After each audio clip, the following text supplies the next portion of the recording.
안녕하세요. 돈셰프의 최병문입니다. 오늘은 지난 시간에 이어서 최근 부동산 시장 동향 그리고 2025년 부동산 전망에 대해서 임희열 전문가와 얘기를 이어서 나눠보도록 하겠습니다. 우리 임희열 전문가님은 KB국민은행 부동산 팀장도 역임하셨고요. 지금 국제재무설계사로 활동도 하고 계시고 공인중개사도 가지고 계시고요. 또 오늘 계속 이어서 좀 수고를 해주십시오. 예. 안녕하십니까? 예, 안녕하십니까? 네. 자, 지난 시간에는 환경적인 영향에 대해서 많이 알아봤고요. 이번 시간에는 부동산 시장 정책 요인도 무시하지 못하지 않습니까? 예. 그래서 한번 말씀을 시작해 보시죠. 요즘에 각종 이제 파도와 바람이 계속해서 이제 이 바람으로 인해서 이제 파도가 넘실거리고 있는데 구독자님들이 항상 이런 이제 넘실거리는 요 파도 이런 것들도 잘 보시고 잘 대응하셨으면 좋겠습니다. 모두가 이제 부자 되시길 바라겠습니다. 네. 올해 이제 부동산 시장 정책 요인으로는 중도상환 수수료는 이제 예를 들면 주택담보대출을 받았다. 주택담보대출을 받으면 3년 이내에 상환할 때는 나옵니다. 중도상환 수수료. 그게 이제 뭐 1.2에서 1.4% 정도 나오는데 이런 것들이 이제 현재 절반으로 줄어듭니다. 네네. 그래서 상당히 이제 좋은 거죠. 대환이 많이 일어날 수 있겠네요. 대환이 많이 일어날 수 있는 거죠. 그 은행 간의 금리 차이를 이용한 예를 들면 갈아타기. 네. 갈아타기도 이제 많이 날 수 있고 고객들한테는 어쨌든 간에 소비자주의, 컨슈머리즘에 이제 가까이 가는 거죠. 좋습니다. 예, 좋습니다. 이건 상당히 좋은 거고요. 인구 감소 지역에 대해서는 뭐 혜택을 주고 있습니다. 특히 인구 감소 지역은 뭐 지방 지역이겠죠. 이제 인구 감소 지역의 공시지가 예를 들면 4억 이하 주택 취득 시에는 1주택자로 이제 간주를 해준다. 양도소득세는 이제 12억 원까지는 이제 비과세 혜택이 적용됩니다. 그래서 지금 이제 지방의 주택 가격이 떨어지니까 여기에다 정책 푸시를 해주는 겁니다. 정책적인 푸시. 그래서 그쪽에 인구 감소 지역에 한 주택자를 사더라도 그냥 1주택자로 인정해 주겠다. 네. 네, 이거니까 상당히 좋은 제도고. 공시가 4억이니까 뭐 시가로 보면 그래도 그렇죠. 한 6억? 6억 정도? 예. 네, 뭐한 이 정도면 뭐 6억 지방에 이 정도면 예. 괜찮네. 그러니까 그런 걸 감안해가지고 만들어 놓은 거죠, 이게. 네, 공시지가 4억이면은 6, 7억 정도, 6억 정도 될 거니까 지방이 대부분 다 그 안에 들어오니까 특별한 데 빼놓고는, 네. 그죠? 신생아 특례 대출이 있는데요. 부부 합산 연소득 기준이 원래 이제 1억 3천이었습니다. 근데 이제 2억 5천만 원까지 그냥 모두 다 해주겠다.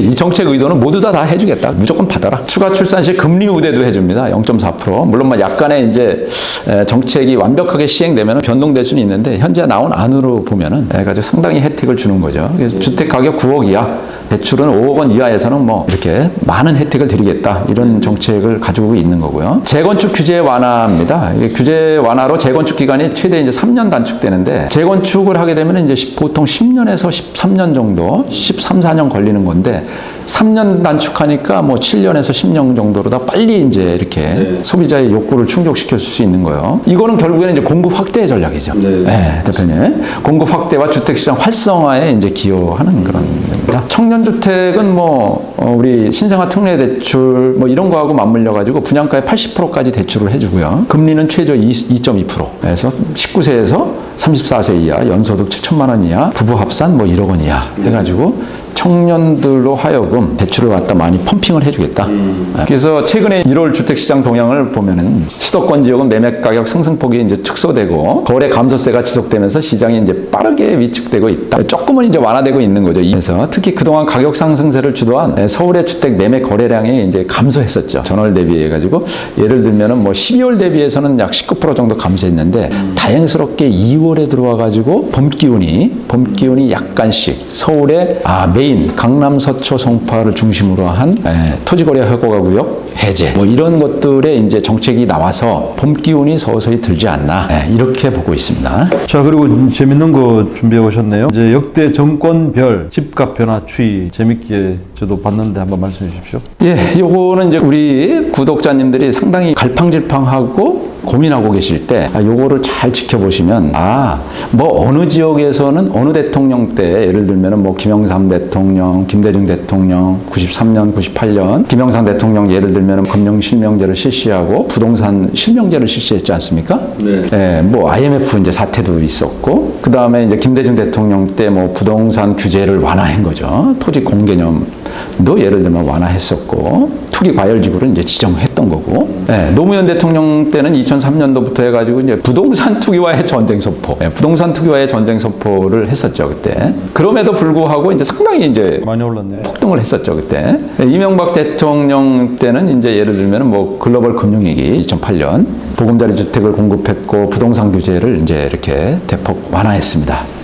그래서 그래도 이제 점차적으로 서울 집값은 이제 잡은 거죠. 보시면 서울 집값이 이제 거기서 이제 상승을 멈추고 정점을 찍고 이제 이렇게 떨어지는 변곡점이 나타났고요. 박근혜 대통령 때는 이제 공식적으로 경제부총리가 나와서 돈을 빌려서 주택을 구입하라 이렇게까지 언론에 이제 나와서 홍보도 했었습니다. 수요 확대를 위한 부동산 규제 완화 때 이제 침체가 계속해서 이루어지다 보니까 특히 서울 집값이 이렇게 쭉 떨어졌지 않습니까? 그래서 이렇게 쭉 바닥 따지기 쭉 횡보를 하다가 이제 문재인 대통령 때 부동산 투기와의 전쟁 선포를 했음에도 불구하고 폭등하는 이런 해프닝도 이제 벌어지는 그런 상황이 되겠습니다. 그래서 지금 현재 이제 윤석열 대통령 또 뭐 전국이 불안하고 탄핵 전국이고 그래서 어디로 갈지 갈팡질팡하고 있는 가운데 귀추가 주목되고 있습니다. 오히려 이제 규제를 했던 정부에서 오히려 더 집값이 폭등한 이런 상황이 되네요. 자, 그리고 2025년 부동산 핵심 키워드에 대해서 한번 말씀해 주십시오.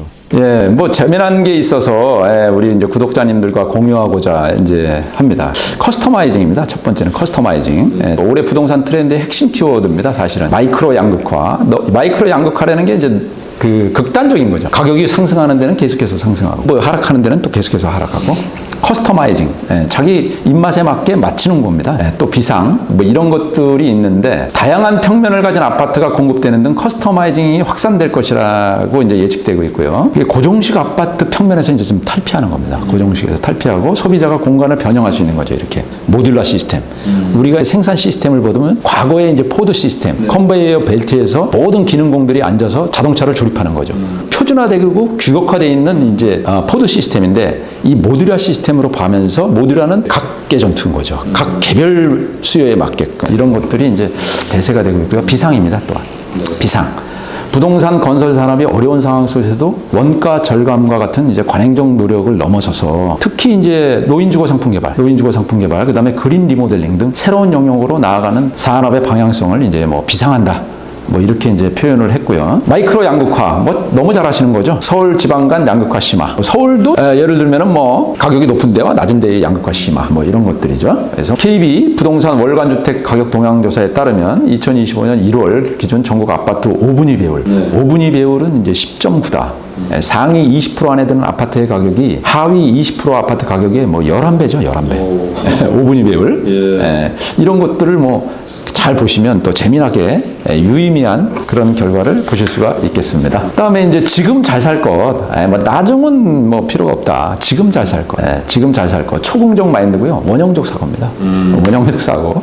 그래서 신체적, 정신적 행복을 우선시하고 가치 소비를 추구하는 성향이 이제 뚜렷한 거죠. 그래서 주택 가격이 빠르게 상승하면서 원하는 집을 이제 구매하기는 어려워졌잖아요. 그죠? 그래서 현재 주거 환경에서 집이 나에게 주는 가치와 공간의 편의성에 의미를 두는 경향이 확대될 것으로 전망됩니다. 이거는 이제 노인들도 마찬가지입니다. 초긍정 마인드로 노인들도 AIP, 에이징 인 플레이스, AIP라고 하는데 노인분들도 자기가 살던 곳에서 계속해서 요양원으로 안 가고 살고 싶어 하는 겁니다. 에이징 인 플레이스. 그것이 선진국에서도 그렇고 대한민국에서도 일괄되는 현상입니다. 그렇기 때문에 우리 구독자님들도 지금 현상은 지금 현재 지금 있는 곳에서 잘 사는 게 좋구나. 그런 긍정적인 마인드로 가시면 좋을 것 같고요. 그 다음에 이제 아파트 스펙 시대. 뭐 초품화, 한강, 조망, 몰세권, 뭐 쇼핑몰이 있는 몰세권, 그죠? 뭐 이런 특성 중심의 아파트 상품성에서 여가, 휴식, 취미 활동 즐길 수 있는 신 라이프 스타일 실현이 가능한 이런 스펙을 가진 아파트, 주택 내부 거주성 향상과 함께 이제 차별화된 커뮤니티, 요즘에 커뮤니티 공간이 이제 중요하지 않습니까? 그래서 입주민의 삶의 질을 향상시키는 방향으로 이제 나가는 거죠. 한강 조망하면은 뭐 아주 아름답고, 뭐 한강을 보면서 예를 들면 뭐 눈 내리는 날 와인 한 잔을 먹으면서 뭐 이런 거 그 다음에 이제 1000만 시니어. 우리나라가 이제 2024년 12월 23일입니다. 정확하게는 초고령 사회에 진입했습니다. 그래서 노인 주거 상품 시장은 상위 5%, 하위 5%만을 위한 양극화된 시장을 이제 형성한 거죠. 분양 상품 규제 완화와 같은 제도 개선 등 1000만 시니어를 위한 대중적인 노인 주거 상품 시장 선점을 위한 노력이 증가될 것으로 예측하고 있습니다. 이게 이제 우리가 초고령 사회에 진입했다. 일본도 이제 초고령 사회에 뭐 20년 전에 진입했지 않습니까? 그래서 우리가 이제 일본의 사례를 잘 보면은 우리의 미래도 볼 수가 있는 거죠. 딱 차이 하나 난다고 하면은 제가 완벽한 부동산 전문가는 아니지만 준 전문가로서 예측을 해보면은 일본과 우리나라의 가장 주택 시장에서 차이점은 전세 시장의 유무입니다. 일본은 전세 제도가 없습니다. 그러니까 우리나라는 전세 시장이 있기 때문에 주택 가격이라든가 갭 투자라든가 이런 것들을 이렇게 펌핑할 수 있는 그런 지지대가 있는 거죠. 지지대, 마일스톤, 추춧돌이 있는 거죠. 우리가 보면 그러니까 그런 차이점이 있고 나머지 인구 구조라든가 뭐 이런 것들은 대동소이하게 가지 않을까 그렇게 예측하고 있습니다. 교통과 뭐 인프라는 어떻습니까? 우리 뭐 부동산 이제 투자 전략인데요. 교통 인프라 지역이 이제 편리하고 가능성이 있는 데가 이제 투자하기에 좋다. 그래서 GTX A 노선이 개통이 예정된 화성 동탄역, 그 다음에 파주 운정, 뭐 이런 데가 이제 좋은 거죠. 어쨌든 교통의 요지니까. 이들 지역은 교통 여건이 대폭 개선될 예정으로서 조정장세지 않습니까? 지금 조정장세인 현재 이제 비교적 저렴한 가격에 진입할 수 있다는 점에서 장기적인 관점으로 이제 투자자들이 이제 유명한 지역이죠. 그 다음에 이제 리모델링 아파트. 리모델링 아파트는 이제 고물가 시대의 투자 대안입니다. 왜냐? 재건축을 하려면 10년에서 13년 걸린다 그랬지 않습니까? 빨라도 7년에서 10년. 거기에다 그 사이에 원자재라든가 뭐 이런 것들은 계속해서 오르고 있지 않습니까? 심지어 재건축 단지에 다 답보 상태에 있는 게 공사가 당초에는 분양가가 100이었다. 지금 예를 들면 뭐 130으로 올랐는데 우리는 도저히 공사를 못하겠다. 뭐 이렇게 되니까 이제 문제거리가 되고 있는 겁니다, 이게. 그래서 리모델링 아파트 같은 경우에 서울 용산구의 뭐 이천동의 현대맨션 큰 완료 후에 큰 프리미엄이 이제 형성될 가능성이 높고요. 건축비 상승으로 인해서 리모델링 비용이 이제 부담으로는 작용할 수 있지만 입지가 이제 좋은 지역에서는 중장기적으로 투자 수익을 기대할 수 있죠. 리모델링은 또 신속하게 또 추진이 가능하지 않습니까?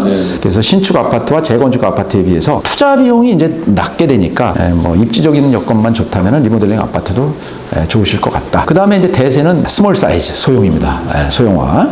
그래서 스몰 사이즈 소형화는 월세. 우리가 얘기하는 머니 파이프라인의 원동력입니다. 소형 아파트, 그 다음에 오피스텔, 그 다음에 다세대 연립. 다세대 연립은 전세 사기. 이런 거에 연루돼가지고 항상 구설수에 오르지 않습니까? 그렇기 때문에 소형 아파트라든가 오피스텔이라든가 이런 것들이 인기가 상당히 괜찮은 거죠. 그래서 이런 것들은 저출산 고령화 시대 이럴 때 투자의 한 종목으로 갖고 계시면 아주 좋을 것 같습니다. 이제 지역별 전망 분석하고 또 글로벌 부동산 시장 흐름에 대해서도 잠깐 언급해 주십시오. 요거는 이제 우리 구독자님들이 뭐 다 알고 계신 내용인데 크게 한번 이제 이렇게 짚어드리겠습니다.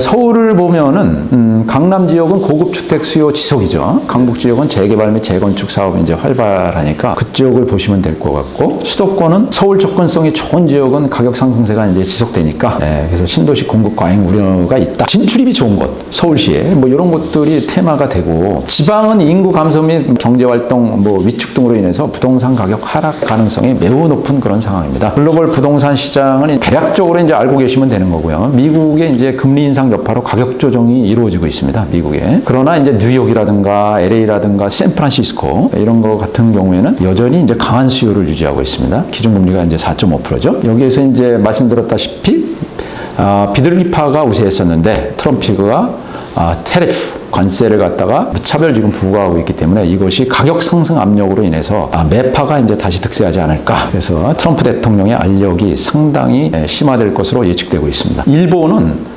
2024년 4분기 일본 부동산 시장은 글로벌 경제 변동에도 안정적인 성장세를 보이고 있습니다. 특히 이제 도쿄와 오사카 등 대도시를 중심으로 해서 기업 및 개인 투자가 수요가 이제 증가하고 있습니다. 기준금리 보시면 0.5%입니다.